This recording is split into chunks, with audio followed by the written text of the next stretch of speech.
Je proclame l'ouverture des premiers Jeux Olympiques internationaux. Ainsi parla Georges Ier de Grèce, en ce lundi 6 avril 1896. Et la ferveur olympique renaissait de ses cendres.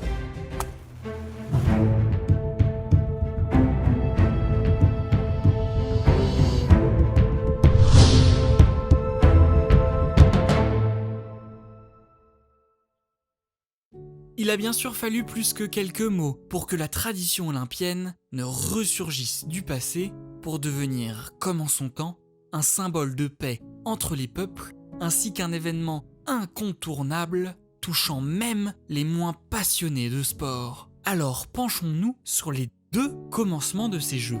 Les archéologues retracent les débuts des Jeux Olympiques vers le 8e siècle avant Jésus-Christ, mais ils ne parviennent pas à s'arrêter sur une date précise quant au premier, car si 776 avant Jésus-Christ aurait dû y correspondre, de nouvelles découvertes démontreraient que les Jeux se déroulaient déjà avant cette date. Et ce n'est pas le seul sujet de discorde. En effet, il est difficile de savoir quelle est l'origine des Jeux, et 3 mythes entourent leur création. Le premier, et le plus connu, parle d'Héraclès, ou Hercule, qui aurait créé les Jeux après ses 12 travaux. Le deuxième mythe accorde la création des Jeux à un autre héros célèbre de la mythologie grecque, Achille. Celui-ci les aurait organisés comme jeux funèbres en l'honneur de son cousin Patrocle, tombé lors de la guerre de Troie. Le troisième mythe, lui, fait débuter les Jeux par une tragédie. Le roi Œnomaos décide d'organiser une course de chars, discipline reine à l'époque, dont le trophée est la main de sa fille, Hippodamie.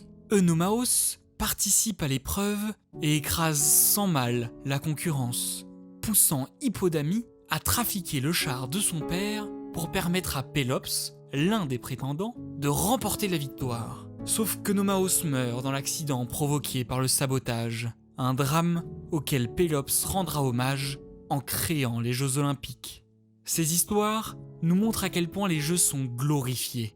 Et il faut dire qu'au vu de leur importance dans la société grecque de l'époque, seuls des héros ou une tragédie pouvaient avoir donné naissance à un tel symbole. En effet, les Jeux sont une trêve dans les guerres entre les cités-États de la Grèce antique. Une trêve respectée de tous. Malheureusement, les Jeux sont supprimés en 393, suite à la christianisation de l'Empire romain. Car si ces derniers avaient conservé la tradition, ces Jeux dédiés aux divinités olympiennes sont vus comme un rite païen qu'il faut éradiquer. Et il faudra attendre 15 siècles, ainsi qu'un certain Pierre de Coubertin, pour les voir renaître de leurs cendres. Celui-ci cherche à inspirer la jeunesse française à faire du sport et décide pour cela de créer un événement capable de les pousser à se transcender. Il ne fut pas le premier à essayer de ressusciter les Jeux Olympiques, mais lorsqu'il crée le Comité Olympique en 1894, il met le projet sur de bons rails.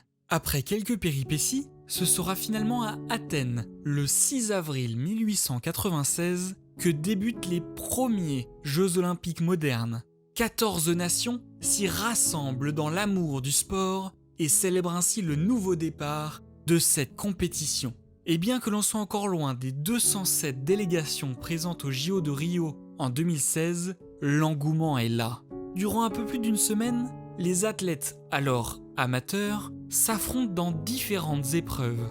Et le premier champion de cette réédition sera l'Américain James Connolly, qui en remportant le triple saut, devient le premier champion olympique depuis 1500 ans. Par la suite, les Grecs veulent que les Jeux restent en Grèce. Mais Pierre de Coubertin obtient que chaque édition ait lieu dans un pays différent.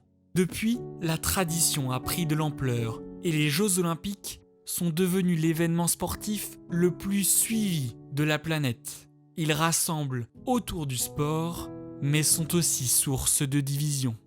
Comme on a pu le voir en 2008 à Pékin, suite aux violences au Tibet, en 1936 à Berlin avec la démonstration de force nazie, ou à Munich en 1972 avec la prise d'otages de sportifs israéliens.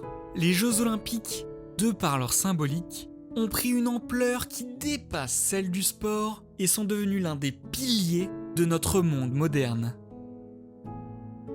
Merci à tous d'avoir suivi notre vidéo.